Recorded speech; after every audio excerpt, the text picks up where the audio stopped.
Halo sobat, kembali lagi ya. Kali ini saya tuh mau membahas mengenai dosa. Perlu kita ketahui, dosa itu berawal dari keinginan. Karena keinginan kita itu membuat kita berdosa. Jadi dosa itu berawal dari keinginan. Bila mana kita melakukan keinginan kita yang tidak baik itu, maka akan menimbulkan dosa. Dan bila mana dosa itu dilakukan terus-menerus sampai matang, dosa itu akan membawa kita kepada jurang kematian, jurang maut. Jadi orang-orang yang berdosa, mereka semua berawal dari keinginan. Berawal dari keinginan ya. Contoh-contoh. Orang punya keinginan untuk selingkuh. Dia masuk ke dalam dosa perselingkuhan. Orang punya keinginan untuk berzina, dia masuk ke dalam dosa perzinahan.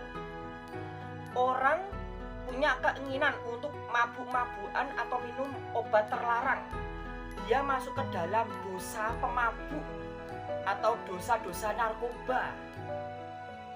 Orang punya keinginan berbuat jahat atau merencanakan kejahatan, ingin menjatuhkan temannya, dia masuk ke dalam dosa. Dosa sebagai orang yang jahat yang direncanakan. Dosa itu berawal dari keinginan kita. Bila mana kita melakukan keinginan kita untuk menimbulkan dosa itu, lama-lama kita akan masuk ke dalam jurang maut, jurang kematian. Dimana kita harus sadari, kita itu harus bisa ngerem. Kenapa sih mobil motor ada remnya? Kalau mobil atau motor cuma gas doang, nggak ada remnya, nanti bisa nabrak. Sama, kita juga harus ngerem keinginan kita. Ngerem keinginan kita supaya keinginan kita tidak menjadi dosa. Kita harus bisa ngerem keinginan supaya keinginan itu tidak menjadi dosa, supaya kita tidak binasa ke dalam jurang kematian. Jadi kayak mobil itu kalau mau nabrak direm. Kalau kita mau berbuat dosa, kita rem dulu, kita tahan dulu, nggak asal-asalan mau berbuat sesuatu. Karena apa? Nanti kalau kita berbuat dosa, enaknya tuh sementara. Kita berzina itu enaknya sementara. Saat itu mungkin berapa puluh menit, berapa atau satu hari itu kita enak. Tapi konsekuensinya itu panjang. Kita berbuat dosa perselingkuhan, wah mungkin enak, sesaat enak, wah nggak ketahuan enak. Tapi sepintar-pintarnya kita menyimpan bangkai itu akan tercium juga. Perselingkuhan akan ketahuan juga nanti. Akhirnya apa?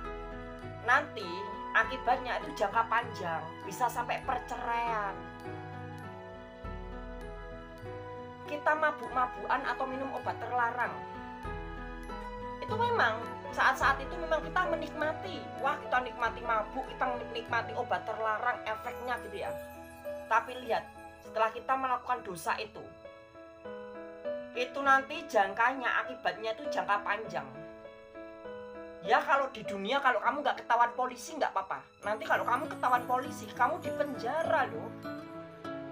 Burung-burung aja ingin kebebasan, binatang-binatang aja ingin kebebasan. Masa kamu manusia ingin di penjara? Jadi pikirkan dulu, jangan asal melakukan sesuatu. Rem keinginan kita. Kalau bisa jadi orang itu harus keras, harus tegas. Tegas terhadap diri sendiri. Tegas terhadap diri sendiri, jangan tegas kepada orang lain aja. Harus tegas kepada diri sendiri. Kalau kita ingin berbuat zina, kita rem. Ngapain berbuat dosa, ngapain berbuat zina? Itu bukan aku gitu. Direm, harus bisa tegas. Kita lawan keinginan-keinginan kita yang akan menimbulkan dosa untuk kita sendiri, yang nanti akibatnya akan jangka panjang. Jadi dosa itu yang berbuat itu kita sendiri. Terkadang orang lain berbuat dosa, berbuat salah, dia bisa nyalain Tuhan loh. Banyak orang kalau dia berbuat dosa, berbuat salah, dia nyalain Tuhan loh. Kita perlu sadari, iblis itu menyiapkan segala media-media untuk kita berbuat dosa. Wah, orang ini kelemahannya adalah perselingkuhan, didekatkan lawan jenis. Lawan jenisnya dipanggil-panggil biar ada di dekat dia, supaya dia melakukan perselingkuhan gitu. Wah, orang ini dia melakukan perzinahan. Wah, nanti didekatkan lawan jenis supaya dia berzina gitu. Wah, orang ini kelemahannya di pornografi. Iblis seneng, iblis membuat pikiran dia seakan-akan melayang-layang pornografi gitu. Jadi iblis itu turut bekerja supaya kita memiliki keinginan untuk berbuat dosa. Iblis itu turut bekerja supaya kita memiliki keinginan untuk berbuat dosa. Dan bila mana kita berbuat dosa, iblis seneng. Ayo dosa, ayo kamu berdosa, ayo tak dukung gitu. Iblis dukung. Ketika kita berbuat dosa, iblis itu dukung kita loh, supaya kita berbuat dosa. Dan nanti akibatnya kita akan menjadi temannya iblis. Iblis akan membuat lingkungan kita menjadi lingkungan berdosa. Banyak orang itu kayak gitu loh. Jadi dosa itu karena keinginan kita. Dan iblis itu turut melakukan, dia turut bekerja untuk menciptakan keinginan supaya kita melakukan dosa. Tinggal kitanya bisa ngerem atau enggak. Kita bisa ngerem keinginan kita apa enggak gitu loh. Kalau kita enggak bisa ngerem, iblis nawarin dosa, kita ikuti. Kalau kita enggak bisa ngerem, iblis nawarin kita supaya berbuat dosa, kita ikutin. Rasanya enak, rasanya nikmat, rasanya tuh di hati kayak lega gitu, rasanya tuh mantep gitu ya, rasanya anget gitu ya, rasanya mantep banget gitu ya, pol gitu. Tapi enaknya itu sesaat, enaknya itu sementara loh, tapi akibatnya itu jangka panjang.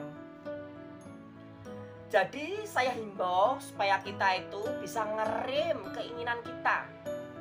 Kita harus bisa mengendalikan diri kita. Kita harus mampu mengendalikan diri kita. Jangan asal-asalan. Nanti kalau berbuat dosa, nanti jangkanya tuh panjang.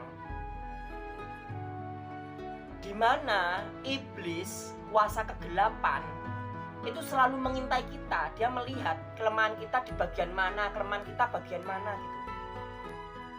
Kalau kamu ingin menjaga diri kamu, yang pertama, kamu harus ngerem keinginan kamu. Keinginan kamu harus kamu rem, harus kamu kendalikan. Ibaratnya api. Kalau kamu bisa mengendalikan api itu bisa menjadi sesuatu yang indah loh. Kita bisa untuk menghidupkan api di lilin supaya menerangi jalan kita, ditintir supaya jalan kita terang gitu ya. Tapi kalau kita nggak bisa mengendalikan api itu akan menjadi monster yang sangat menakutkan.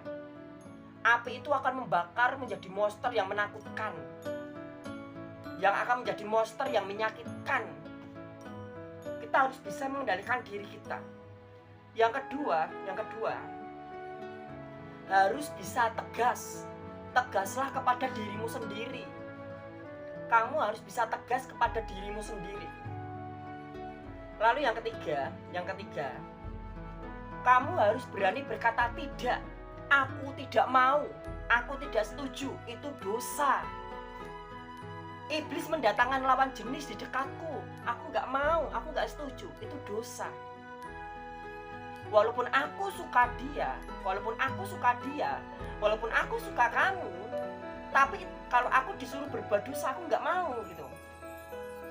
Kalau kamu suka aku, ya kamu jangan berbuat dosa gitu. Kita fair-fair aja gitu. Kalau mau main ya main, kalau mau bercanda gitu. Tapi jangan aneh-aneh dulu, jangan berbuat dosa dulu. Kalau pacaran ya pacarannya terang-terangan aja, nggak usah gelap-gelapan gitu. Jadi kita tuh harus bisa mengendalikan diri. Karena iblis selalu bekerja mencari kelemahan kita. Dan yang keempat, kita harus was-was. Awasilah kelemahan kamu. Di bagian mana kelemahan kamu, itu harus kamu awasi. Kamu harus berani melawan kelemahan kamu. Iblis tahu kelemahan saya masalah judi. Wah, iblis nekakne judi. Iblis mendatangkan judi online banyak sekali di hidup kamu, supaya kamu melakukan judi online. Karena iblis tahu, wah ini kelemahan dia gitu. Kelemahan kamu masalah perzinahan, iblis datangkan lawan jenis supaya kamu berzina gitu. Kamu harus berani awasi kelemahan kamu, dan kamu harus bisa mematahkan segala godaan-godaan yang akan menjatuhkan kamu. Itu kilasan kali ini. Kita harus sadari, dosa itu berawal dari keinginan kita. Dosa berawal dari keinginan kita. Maka dari itu, batasilah keinginan kamu untuk berbuat dosa.